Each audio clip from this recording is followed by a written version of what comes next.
তারুণ্যের রক্তের বিনিময়ে নতুন বাংলাদেশ অর্জিত হয়েছে মন্তব্য করে স্থানীয় সরকার, পল্লী উন্নয়ন ও সমবায় মন্ত্রী মির্জা ফখরুল ইসলাম আলমগীর বলেছেন, দেশের ক্রান্তিকালে হাল ধরা এই তরুণরাই দেশের শক্তি। বিকেলে রাজধানীর তেজগাঁ হাসান উল্লাহ ইউনিভার্সিটি অব সায়েন্স অ্যান্ড টেকনোলজিতে বিতর্ক অনুষ্ঠানে তিনি এসব কথা বলেন। সরকার যোগ্যদের মূল্যায়নে কাজ করছে উল্লেখ করে মির্জা ফখরুল বলেন, নানা সমস্যা থাকলেও সমৃদ্ধ বাংলাদেশ গড়ার দিকে এগোচ্ছে সরকার।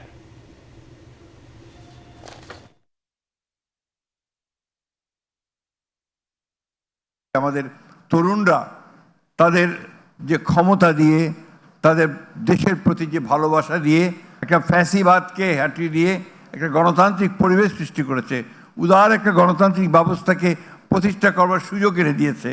এই জিনিসটা কিন্তু আমাদের জন্য একটা বিরাট পাওয়া। আমাদের সামনে চ্যালেঞ্জ অনেক, সেই চ্যালেঞ্জগুলোকে মোকাবেলা করে রাতারাতি সব কিছু হয়ে যাবে এটা মনে করার কোনো কারণ নেই।